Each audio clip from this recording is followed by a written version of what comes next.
Delhi media సమావేశంలో TRS ఎంపీలు మాట్లాడుతున్నారు. ఆ లైవ్ చూద్దాం. రిప్లై ఇచ్చినటువంటి సందర్భంలో కొన్ని తెలంగాణ రాష్ట్ర ఏర్పాటుకు సంబంధించి కొన్ని జిగుప్సకరమైనటువంటి అవాస్తవాలను తెలంగాణ రాష్ట్రంపై తెలంగాణ ప్రజలపై ఉన్నటువంటి ఈర్ష్య ద్వేషాన్ని రాజ్యసభలో కక్కడం జరిగింది.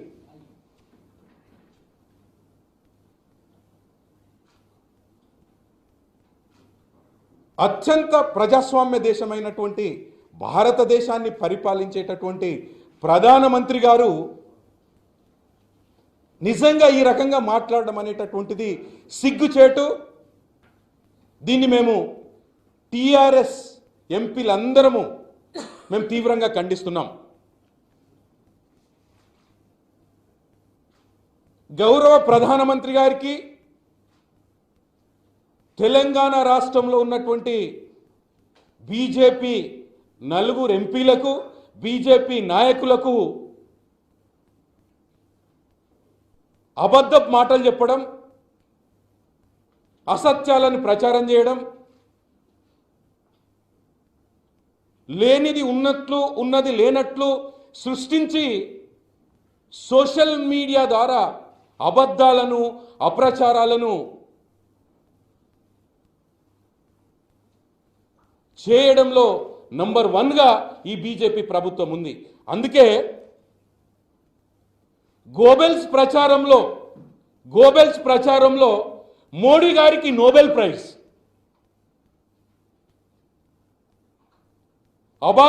అబద్ధాల ప్రచారంలో బీజేపీ నాయకులకు ఆస్కార్ అవార్డు ఇవ్వచ్చు. ఇంత దుర్మార్గమా? గౌరవ ముఖ్యమంత్రి గారు కేసీఆర్ గారి సుదీర్ఘ ఉద్యమం వల్ల తెలంగాణ రాష్ట్రంలో ఉన్నటువంటి ఎంతోమంది విద్యార్థుల బలిదానం వల్ల తెలంగాణ రాష్ట్రం ఏర్పడ్డది. నిజంగా ఒక దేశాన్ని పాలించేటటువంటి ప్రధానమంత్రి రాజ్యాంగాన్ని అవమానపరిచేటటువంటి విధంగా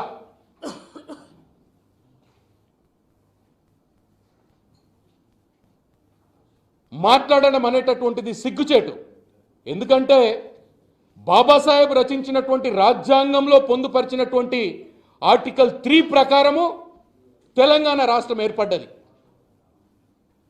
ఆర్టికల్ 3 ప్రకారము 2 సభల ఆమోదం తెలిపిన తర్వాత ప్రెసిడెంట్ ఆఫ్ ఇండియా ఆమోదించిన తర్వాత తెలంగాణ రాష్ట్రం ఏర్పడ్డది. అంటే బీజేపీ నాయకులకు మోడీ గారికి రాజ్యాంగం అంటే ఎంత గౌరవం ఉందో మనకు అర్థమవుతా ఉంది.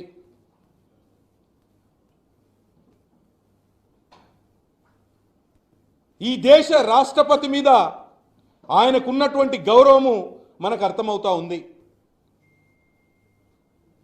ఆయన ఈరోజు రాజ్యసభలో మాట్లాడుతూ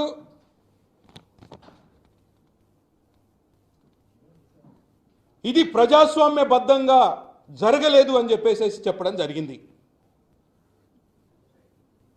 నిజంగా ఈరోజు భారతదేశంలో ఉన్నటువంటి ప్రజలు, మేధావులు, యువకులు, ప్రత్యేకించి తెలంగాణ రాష్ట్రంలో ఉన్నటువంటి మేధావులు, యువకులు గమనించాల్సినటువంటి అవసరం, నియంతృత్వ ధోరణికి మారుపేరే మోడీ గారి బీజేపీ ప్రభుత్వం. రాజ్యాంగ విలువలను, ప్రజాస్వామ్యాన్ని కూని చేసినటువంటి పార్టీయే మోడీ గారి బీజేపీ పార్టీ, మోడీ గారి బీజేపీ ప్రభుత్వం. అసలు మీకు ప్రజాస్వామ్యం గురించి మాట్లాడేటటువంటి అర్హత కానీ హక్కు కానీ ఉందా?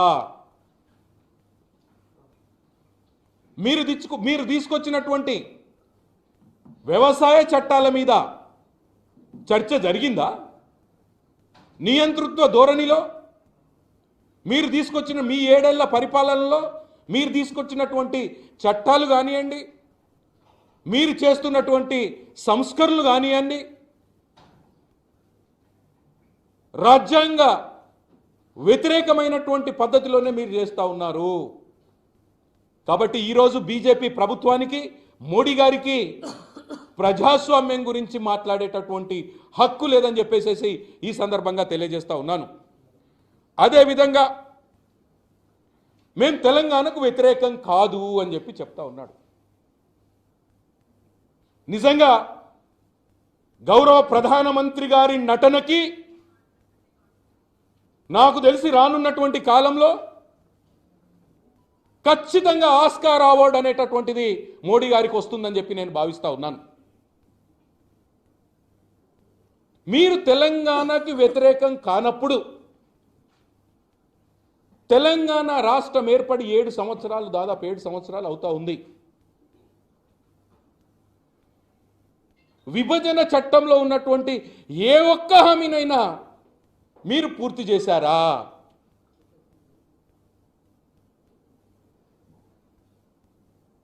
ఈరోజు తెలంగాణ రాష్ట్రం ఏర్పడ్డదే నీళ్లు, నిధులు, నియామకాలు.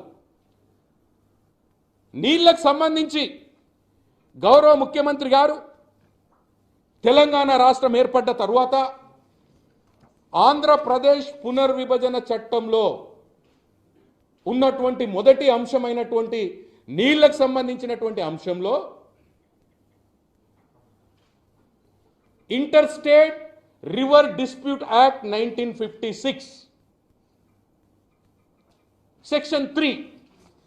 సెక్షన్ 3 ప్రకారము రాష్ట్రాల మధ్య నీటి పంపిణీకి సంబంధించినటువంటి సమస్య ఉత్పన్నమైనప్పుడు సెక్షన్ 3 ప్రకారము ట్రిబ్యునల్ను ఏర్పాటు చేయాల్సినటువంటి బాధ్యత కేంద్ర ప్రభుత్వం పైన ఉంది. గౌరవ ముఖ్యమంత్రి గారు 14/7/2014లో ఈ నీటి సమస్యను పరిష్కరించాలి అని చెప్పి గౌరవ ప్రధానమంత్రి గారికి 2014లోనే లేఖ రాయడం జరిగింది.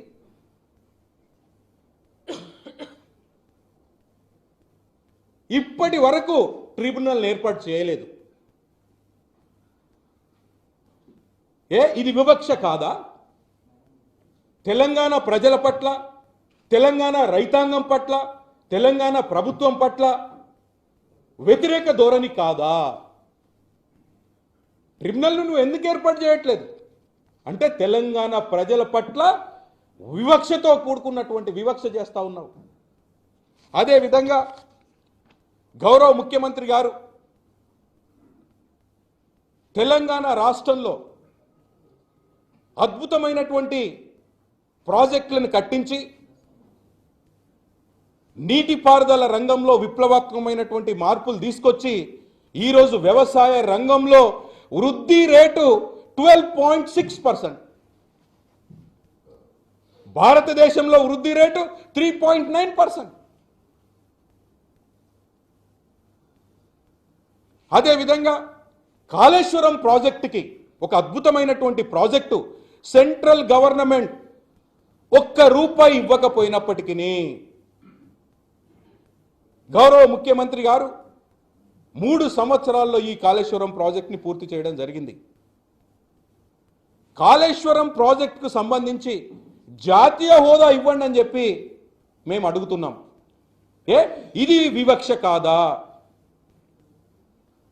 అదేవిధంగా మిషన్ భగీరథ, మిషన్ కాకతీయకు సంబంధించి నీతి ఆయోగ్ 24,000 కోట్లు ఇవ్వాలని చెప్పి సిఫార్సు చేసింది. ఇప్పటి వరకు నువ్వు ₹1 ఇవ్వలేదు. ఇది వివక్ష కాదా? అదేవిధంగా నిధులకు సంబంధించి గౌరవ ముఖ్యమంత్రి గారు ఎన్నో సందర్భాల్లో లేఖలు రాయడం జరిగింది. జిఎస్టి పెండింగ్కి సంబంధించి 2,717 కోట్లు ఇప్పటి వరకు ఇవ్వలేదు. ఇది వివక్ష కాదా? అదేవిధంగా 14వ ఫైనాన్స్ కమిషన్ ప్రకారం 723 కోట్లు 723 కోట్లు వెనుకబడినటువంటి ప్రాంతాలకు ఇవ్వాలి. ఎందుకు ఇవ్వట్లేదు? ఎంతో మంది లక్షల మంది తెలంగాణ నిరుద్యోగ బిడ్డలకు ఉద్యోగాలు కల్పించేటటువంటి ఐటీఐఆర్ని గద్దల లెక్క తన్నుకపోయినరు. ఇది వివక్ష కాదా? తెలంగాణ రాష్ట్రం ఏర్పడ్డ తరువాత గిరిజనుల అభివృద్ధి కోసం, గిరిజనుల యువకుల కోసం ట్రైబల్ యూనివర్సిటీని స్థాపించాలని చెప్పి రీఆర్గనైజేషన్ యాక్ట్లో ఉంది. ఇప్పటి వరకు ఫైల్ మీ దగ్గర పెండింగ్లో ఉంది. ఇది వివక్ష కాదా? మొన్నిచ్చినటువంటి బడ్జెట్లో 7 మెగా టెక్స్టైల్ పార్కులను ఇచ్చారు. తెలంగాణ రాష్ట్రానికి టెక్స్టైల్ పార్కు కావాలని 2014 నుండి రిక్వెస్ట్ చేస్తా ఉన్నాం. మరెందుకో టెక్స్టైల్ పార్కు తెలంగాణకి ఇవ్వలేదు? ఇది వివక్ష కాదా? రైల్వే కోచ్ ఫ్యాక్టరీ, నవోదయ పాఠశాలలు, మెడికల్ కాలేజీలు, మోడీ గారి నటనకి, అబద్ధాల ప్రచారానికి నోబెల్ ప్రైజ్ ఇవ్వాలి. కాబట్టి దయచేసి తెలంగాణ రాష్ట్రంలో ఉన్నటువంటి ప్రజలు, ఉద్యోగులు అందరూ కూడా గమనిస్తూ ఉన్నారు. మోడీ గారి అబద్ధాలను, మోడీ గారు చేసినటువంటి వాక్యాలను తీవ్రంగా టీఆర్ఎస్ పార్టీ తరఫున మేము తీవ్రంగా ఖండిస్తున్నాం. ఖచ్చితంగా రేపు రానున్నటువంటి బడ్జెట్ సమావేశాల్లో ఈ మోడీ గారి నాయకత్వంలో పనిచేస్తున్నటువంటి బీజేపీ ద్వంద్వ వైఖరిని, వివక్షను మేము నిలదీయబోతున్నామని చెప్పి ఈ సందర్భంగా తెలియజేస్తా ఉన్నాను. రైతులందరూ బుద్ధి చెప్పే రోజు వస్తుందని ఈరోజు చెప్పుకుంటూ మరొక్కసారి ప్రధానమంత్రి తెలంగాణ ప్రజలకు క్షమాపణ చెప్పాలని డిమాండ్ చేస్తా ఉన్నాను.